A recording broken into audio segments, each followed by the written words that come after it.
हमारे सामने राजस्थानी कला और संस्कृति से जुड़े कुछ दस्तावेज हैं और इनमें कुछ ऐसी कहानियां हैं जो इतिहास, लोक कथा और आस्था को एक ही धागे में पिरो देती हैं। हाँ, हम बात करने वाले राजस्थान के लोक देवताओं की। ये शब्द लोक देवता अपने आप में बहुत गहरा है। मतलब ये कोई पौराणिक देवता नहीं है जैसे हम शिव या विष्णु की बात करते हैं। नहीं, ये इतिहास के वो नायक हैं जो अपने कर्मों, अपनी वीरता या अपने त्याग की वजह से इतने बड़े हो गए कि लोगों ने उन्हें पूजना शुरू कर दिया। ये एक तरह से इंसानों से भगवान बनने का सफर है। बिल्कुल। और यही आज की हमारी पड़ताल का कह सकते हैं मुख्य सवाल है। राजस्थान की उस कठोर धरती पर जहां जिंदगी हमेशा से एक संघर्ष रही है, आखिर एक इंसान देवता कैसे बन जाता है? क्या ये सिर्फ वीरता से होता है या समाज सेवा से, वचन निभाने से, या फिर किसी चमत्कार से? इन कहानियों में हम इसी सवाल का जवाब ढूंढने की कोशिश करेंगे। तो चलिए शुरू करते हैं। हाँ, देखते हैं कि इन कहानियों में क्या कुछ छिपा है। देखिए, शुरुआत करने के लिए सबसे सही जगह है पंचपीर की अवधारणा। पंचपीर। हाँ, राजस्थान की लोक परंपरा में 5 ऐसे लोक देवता हैं जिन्हें हिंदू और मुसलमान दोनों समुदाय समान श्रद्धा से पूजते हैं।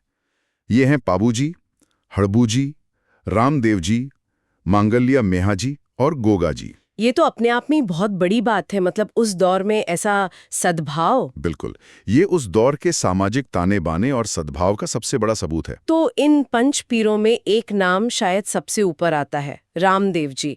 उन्हें पीरों का पीर भी कहा जाता है ना? जी, और मुसलमान उन्हें राम सा पीर कहकर बुलाते हैं। वो एक योद्धा थे। लेकिन जो बात मुझे सबसे ज्यादा हैरान करती है वो ये है कि उस दौर में जब जाति व्यवस्था इतनी गहरी थी, एक योद्धा वो समाज सुधारक कैसे बन गया? ये तो उस समय के सामाजिक ढांचे पर एक सीधी चोट थी। ये तो एक बहुत ही महत्वपूर्ण सवाल है। रामदेव जी की महानता सिर्फ उनकी तलवार में नहीं थी बल्कि उनकी सोच में थी। उन्होंने कामड़िया पंथ की शुरुआत की। कामड़िया पंथ? हाँ, जिसका मूल सिद्धांत थी जातिगत भेदभाव को नकारना था। और वो सिर्फ उपदेश नहीं देते थे, उन्होंने इसे अपने जीवन में उतारा। उनकी धर्म बहन डालीबाई एक तथाकथित निम्न जाति से थी। अच्छा। और उन्होंने डालीबाई को अपने बराबर का सम्मान दिया। आप सोचिए, ये उस जमाने में कितना बड़ा एक क्रांतिकारी कदम रहा होगा। और मैंने पढ़ा कि उन्होंने जीवित समाधि ली थी। एक योद्धा के लिए जो हमेशा कर्म में विश्वास रखता है, इस तरह अपनी मर्जी से जीवन का अंत चुनना, इसके पीछे क्या सोच रही होगी? माना जाता है कि ये उनका तरीका था ये दिखाने का कि उन्होंने अपने जीवन का मिशन पूरा कर लिया है और अब वो भौतिक शरीर से परे जा रहे हैं। लेकिन उनकी विरासत वो उनके बाद भी जीवित रही। वो एक कवि भी थे, सही कहा ना मैंने? हाँ बिल्कुल। उन्होंने 24 बणिया नाम का ग्रंथ लिखा। उनके मंदिर का 5 रंगों का झंडा, जिसे नेजा कहते हैं, या उनके भक्तों का रात्रि जागरण, जिसे जम्मा कहा जाता है। हाँ, जम्मा, ये सब परंपराएं उनकी शिक्षाओं को आज भी लोगों के बीच जिंदा रखे हुए हैं। अच्छा, अब पंच पीरों में एक और बड़े नाम पर आते हैं, गोगा जी। इनकी कहानी में तो महमूद गजनवी का जिक्र आता है। हाँ। ये तो इतिहास के 2 अलग-अलग कोनों को जोड़ने जैसा है। क्या हमारे दस्तावेज ये बताते हैं कि ये टकराव वाकई हुआ था, या ये लोक कथा का एक तरीका है अपने नायक का कद और भी बड़ा दिखाने का? ये एक बेहतरीन अवलोकन है। लोक कथाओं में अक्सर ऐसा होता है। स्थानीय नायकों को किसी बड़े जाने माने ऐतिहासिक खलनायक के सामने खड़ा कर दिया जाता है ताकि नायक की वीरता और भी ज्यादा चमक सके। सही बात है। महमूद गजनवी के साथ उनका युद्ध ऐतिहासिक रूप से सिद्ध हो या ना हो, लेकिन इस कहानी का सार यह है कि गोगा जी इतने वीर थे कि उनके दुश्मन ने भी उन्हें देवता मान लिया। कहते हैं गजनवी ने ही उन्हें ज़ाहर पीर कहा था। ज़ाहर पीर यानी साक्षात देवता? बिल्कुल, द लिविंग गॉड। और उनकी कहानी में वो शीशमेड़ी और धुरमेड़ी वाली बात भी बहुत अनोखी है। मतलब युद्ध में जहां उनका सिर गिरा वो शीशमेड़ी कहलाया, जो ददरेवा चूरू में है, और जहां धड़ गिरा वो धुरमेड़ी। हाँ, वो गोगामेड़ी हनुमानगढ़ में। ये दिखाता है कि लोगों की आस्था कितनी गहरी थी। मतलब अपने नायक के शरीर के हर हिस्से को पवित्र मानना। लेकिन इससे भी ज्यादा दिलचस्प बात तो उनके मंदिर की है। हाँ, गोगामेड़ी वाला मंदिर, उसकी बनावट एक मकबरे जैसी है और कहते हैं कि दरवाजे पर बिस्मिल्लाह भी लिखा है। तो ये फिर से वही हिंदू मुस्लिम एकता का प्रतीक तो है ही, लेकिन ये उस दौर की व्यावहारिकता को भी दिखाता है। एक शासक के लिए अपनी पूरी प्रजा का सम्मान पाना जरूरी था, चाहे उनका धर्म कुछ भी हो। तो ये आस्था के साथ साथ एक तरह से बहुत सफल सामाजिक इंजीनियरिंग भी थी। ये दिलचस्प है कि पंचपीरों की कहानियों में सांप्रदायिक सौहार्द एक बड़ी थीम है, लेकिन इन कहानियों में एक और चीज बार बार उभर कर आती है, गायों की रक्षा। हाँ, उस शुष्क प्रदेश में जहां पशु ही असली धन थे, ये कोई हैरानी की बात नहीं कि सबसे बड़े नायक वो बने जो पशुओं के रक्षक थे। आपने बिल्कुल सही पकड़ा। मरुस्थल में जीवन पशुधन पर ही टिका था और गाय सिर्फ एक जानवर नहीं थी, वो परिवार के सदस्य की तरह थी, आजीविका का आधार थी। इसीलिए गायों की रक्षा करना सबसे बड़ा धर्म माना जाता था। और इस कड़ी में पाबूजी का नाम सबसे पहले आता है। ऊंटों का देवता भी कहा जाता है। ऊंटों का देवता, ये तो बहुत ही विशेष उपाधि है। हाँ, क्योंकि माना जाता है कि मारवाड़ के इलाके में सबसे पहले ऊंट वहीं लेकर आए थे। आप सोचिए, उस रेगिस्तानी भूगोल में ऊंट लाना कितना बड़ा एक क्रांतिकारी बदलाव रहा होगा। हाँ, परिवहन और जीवन हम्म, सब कुछ आसान हो गया होगा। बिल्कुल। यही वजह है कि ऊंट पालने वाली रायका या रेबारी जाति आज भी उन्हें अपना आराध्य देव मानती है। लेकिन पाबूजी की जो कहानी मुझे सबसे ज्यादा प्रभावित करती है, वो उनके विवाह से जुड़ी है। एक मिनट, मतलब वो सच में अपनी शादी के फेरों के बीच से उठकर चले गए थे, गायों को बचाने के लिए? हाँ, देवलचारिणी की गायों को बचाने के लिए, और उन्होंने सिर्फ 3.5 फेरे ही लिए थे। 3.5 फेरे? जी, यह घटना उस समाज के मूल्यों को उजागर करती है। ये दिखाती है कि वचन का मूल्य किसी भी व्यक्तिगत सुख से, यहाँ तक कि विवाह जैसी संस्था से भी बढ़कर था। तो उन्होंने वचन दिया था? हाँ, उन्होंने देवलचारिणी को उसकी घोड़ी केसर कालमी लेने के बदले उसकी गायों की रक्षा का वचन दिया था, और वो वचन उनके लिए सर्वोपरि हो गया। इसीलिए आज भी उनके अनुयायी विवाह में 3.5 फेरे ही लेते हैं। वाह, उस अधूरे वचन को सम्मान देने के लिए। बिल्कुल, और इसी वचन को निभाते हुए वो अपने ही बहनोई जींद राव खींची से लड़ते हुए वीर गति को प्राप्त हुए।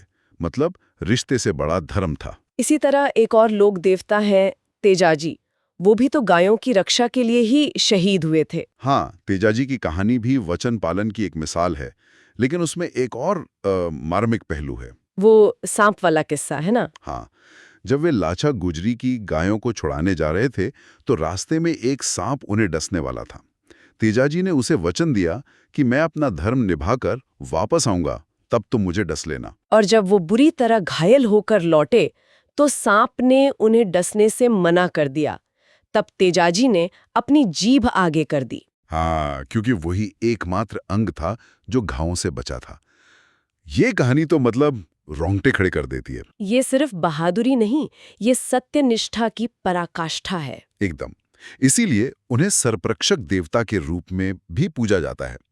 उनकी घोड़ी लीलण का जिक्र आज भी लोकगीतों में होता है। और इसी कड़ी में हड़बूजी भी आते हैं। हाँ, हड़बूजी। उनकी पहचान युद्ध से नहीं, सेवा से है। वो अपनी बैलगाड़ी में लाचार और बीमार गायों के लिए चारा लाते थे।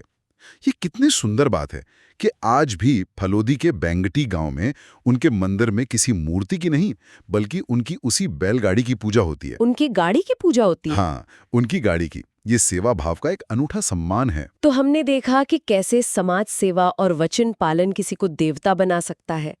लेकिन कुछ कहानियां विशुद्ध रूप से रणभूमि की वीरता से भी जुड़ी हैं, जैसे कल्लाजी राठौड़ की कहानी। हाँ, 4 हाथों वाला देवता, ये सुनने में किसी पौराणिक कथा जैसा लगता है, लेकिन ये तो 16वीं सदी के एक असली युद्ध से जुड़ी बात है।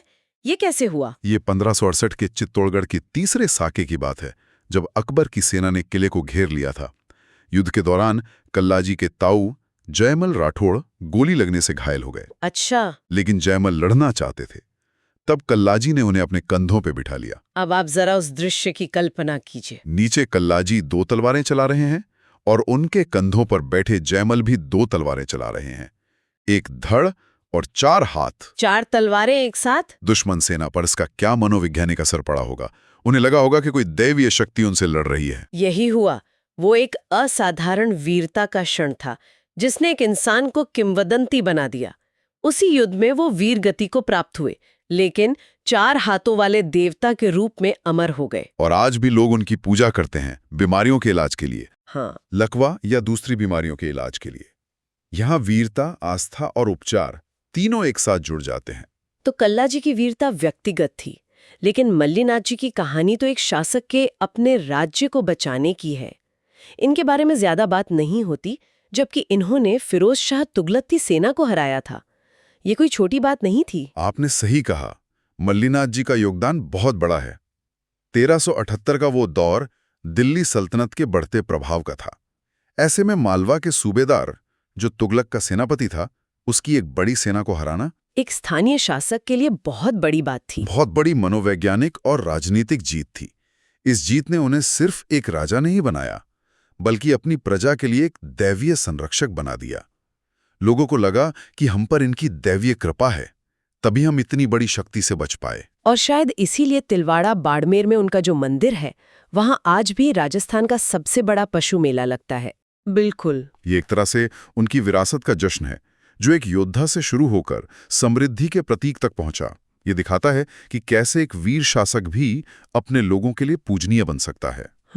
हमने युद्ध और वीरता की बात की, लेकिन कुछ देवता ऐसे भी हैं जिनकी पहचान चमत्कारों और औषधि ज्ञान से है, जैसे देवनारायण जी। हाँ, देवनारायण जी। उन्हें औषधि के देवता कहा जाता है। गोबर और नीम से इलाज करना, ये आज के दौर में ऑर्गेनिक या प्राकृतिक चिकित्सा जैसा लगता है। उस समय में इसका क्या महत्व रहा होगा? उस समय में ये सिर्फ चिकित्सा नहीं, बल्कि जीवन जीने का एक तरीका था। ये दिखाता है कि देवनारायण जी का प्रकृति और स्थानीय ज्ञान से कितना गहरा जुड़ाव था। वो समझते थे कि इलाज के लिए जरूरी चीजें हमारे आसपास ही मौजूद हैं। गोबर और नीम दोनों ही क्या कहते हैं, कीटाणुनाशक माने जाते हैं।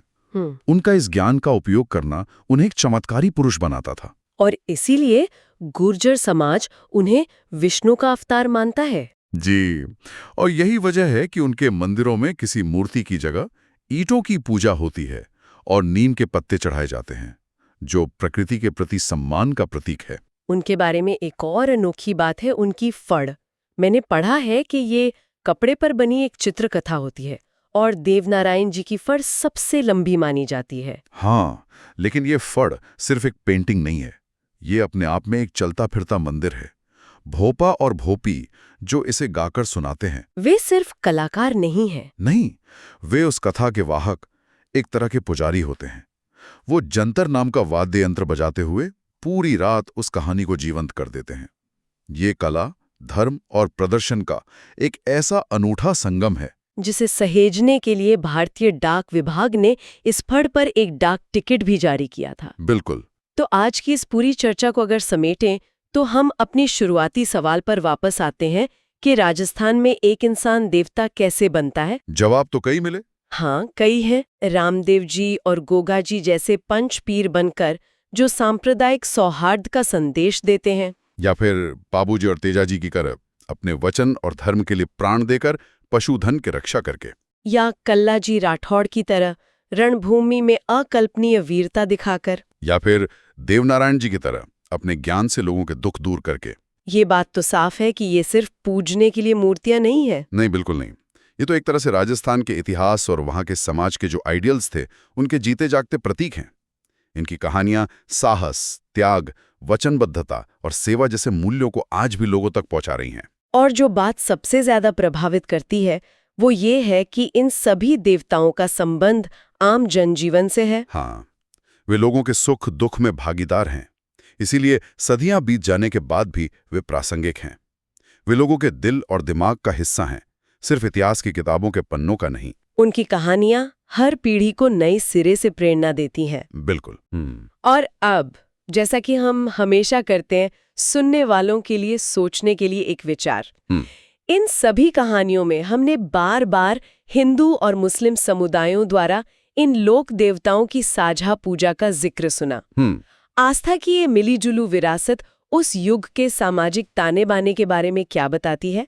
और इससे भी महत्वपूर्ण सवाल ये है कि आज के दौर में जब पहचान को लेकर इतनी बहस होती है, आस्था का ये साझा इतिहास हमें क्या सिखा सकता है?